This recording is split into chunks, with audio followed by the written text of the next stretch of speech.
Hola a todos nuestros curiosos y ávidos seguidores. Yo soy Frank. Y yo soy Ann. Y les damos la bienvenida a un nuevo episodio de Otro que no sabe nada, el podcast que hace honor a la célebre frase de Sócrates, solo sé que no sé nada. Esa humildad filosófica que desde la antigua Grecia nos recuerda que el verdadero conocimiento comienza reconociendo nuestra propia ignorancia.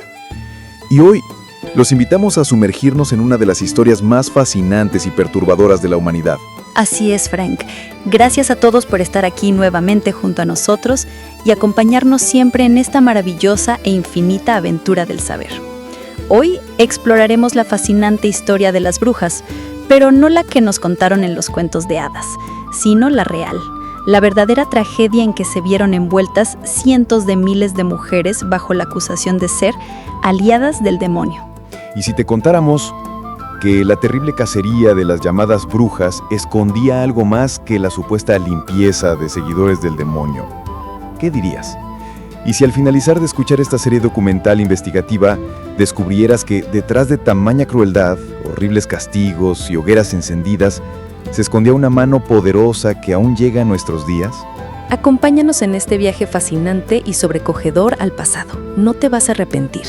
Y seguramente te vas a quedar pensando largo tiempo en cómo se construyen relatos, inventan mentiras y crean estigmas para ejercer control social, infundiendo miedo a personas o grupos de personas con el único fin de dominar y someter.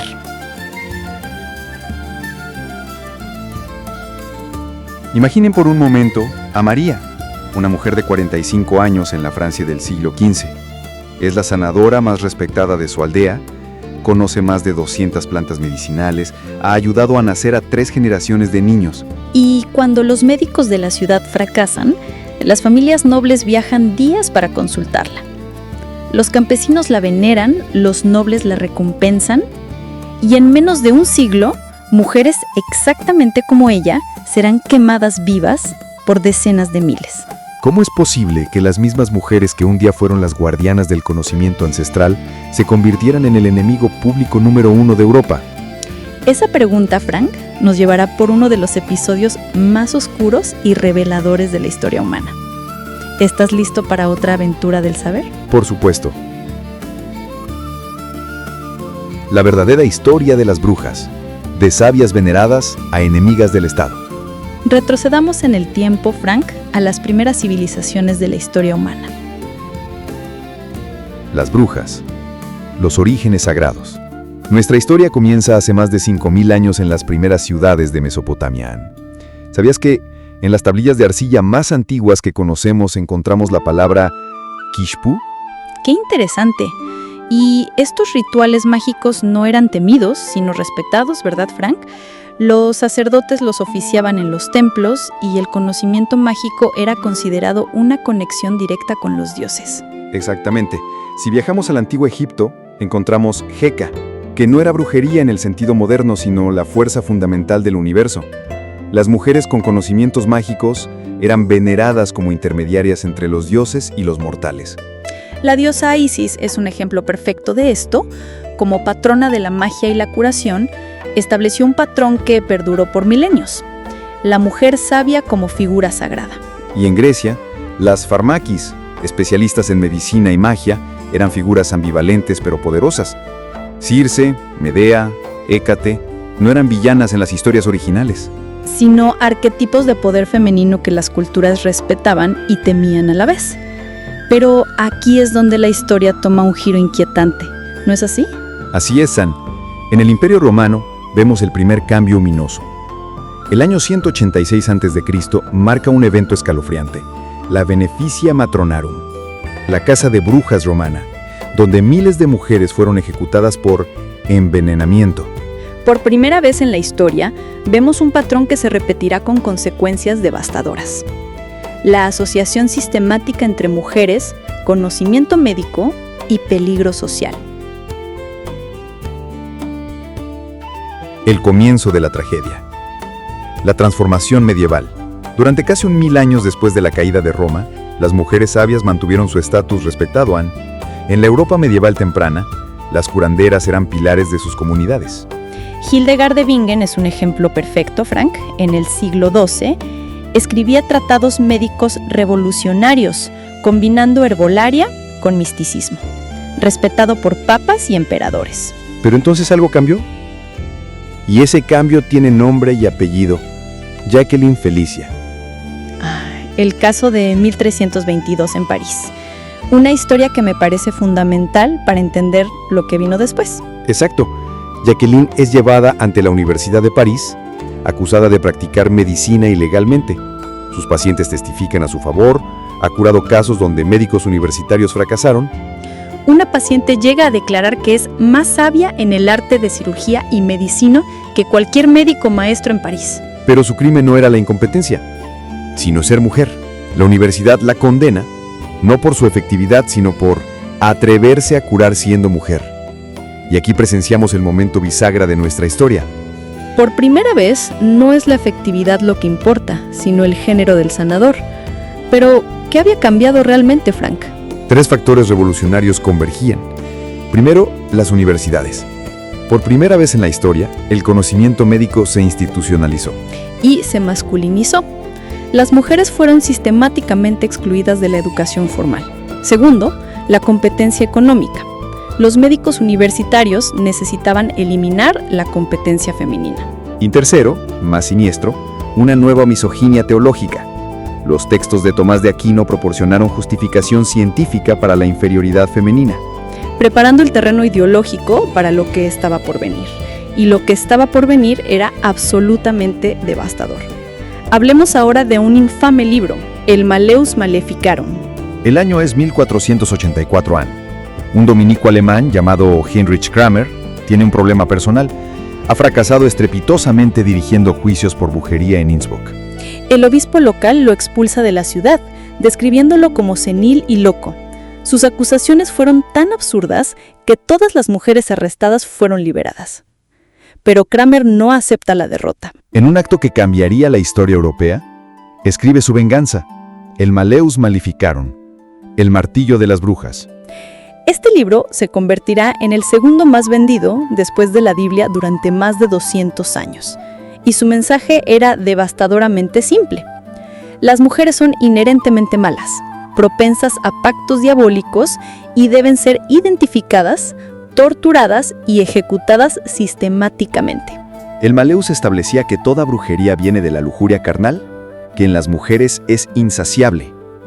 Proporcionaba instrucciones detalladas para la tortura, incluyendo privación del sueño, humillación sexual y engaños psicológicos. Declaraba que las mujeres que no lloraban durante el juicio eran automáticamente brujas. Pero lo más revelador del Malleus no es lo que dice sobre brujería, sino lo que revela sobre su verdadero objetivo.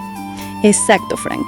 El libro identifica específicamente como brujas a parteras que mantienen el parto en manos femeninas, mujeres que conocen anticonceptivos, sanadoras que usan conocimiento herbal tradicional, mujeres independientes económicamente, cualquier mujer que desafíe la autoridad masculina.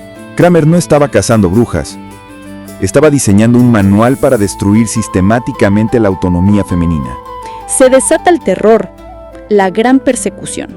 Entre 1450 y 1750, Europa se convierte en un infierno para las mujeres, Frank. Las estimaciones conservadoras hablan de 50.000 a 100.000 ejecuciones. Pero según algunos historiadores, la cifra real podría llegar a 200.000. El 80% eran mujeres. Pero estas no son solo estadísticas, Ann. Son historias humanas devastadoras. En Salem, en 1692, todo comienza con un witch cake, un pastel preparado con orina de niñas embrujadas y harina de centeno. Este acto de contramagia desencadena una histeria que consume 19 vidas. Cuando Sarah Good es llevada al cadalso, grita al reverendo: «No soy más bruja que lo que tú eres brujo, y si me quitas la vida, Dios te dará sangre para beber». El reverendo Noyes murió años después vomitando sangre. En España, el proceso de Zugarramurdi revela la imaginación febril de la época. Mujeres confesando transformarse en moscas para volar a sábados nocturnos. Pero aquí, algo extraordinario sucede. El inquisidor Alonso de Salazar Frías se convierte en el mayor escéptico de su tiempo.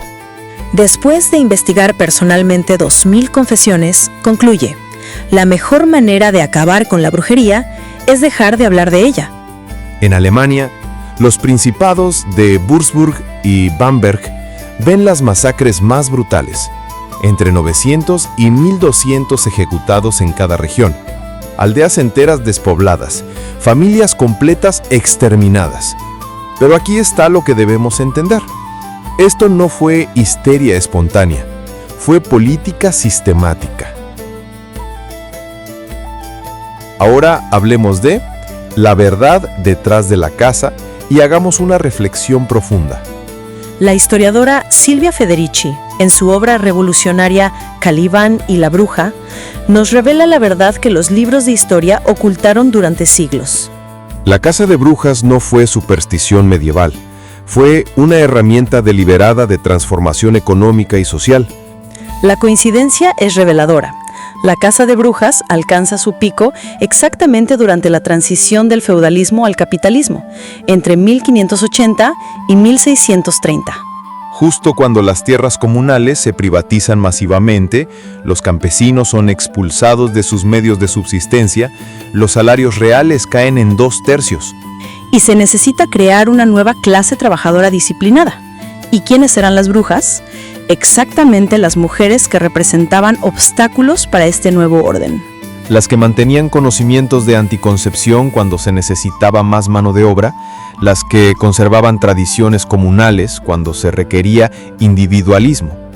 Las que tenían autonomía económica cuando se necesitaba dependencia, las que preservaban saberes tradicionales cuando se establecía el monopolio científico masculino. Federici lo formula con claridad devastadora. En la sociedad capitalista, el cuerpo ha sido para las mujeres lo que la fábrica ha sido para los trabajadores masculinos, el terreno principal de su explotación. Pero aquí surge una pregunta aún más profunda. ¿Podríamos considerar la caza de brujas como el primer acto verdaderamente consciente de dominio del capitalismo naciente? Es una pregunta fascinante. Pensemos en esto paso a paso. Los procesos de cercamiento en Inglaterra comenzaron en el siglo XIII, mucho antes del pico de persecuciones. Es cierto, pero había algo diferente en la caza de brujas. Por primera vez vemos una coordinación sistemática entre múltiples instituciones.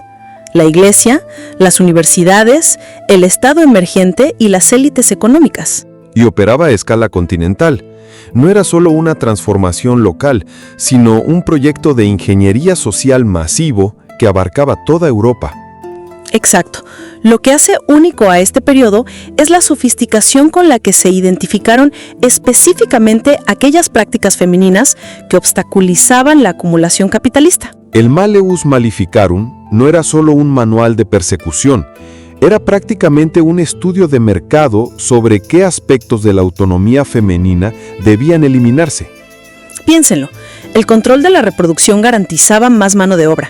La destrucción del conocimiento comunal forzaba la dependencia hacia servicios comercializados. El disciplinamiento de la sexualidad femenina transformó a las mujeres de productoras relativamente autónomas en reproductoras dependientes.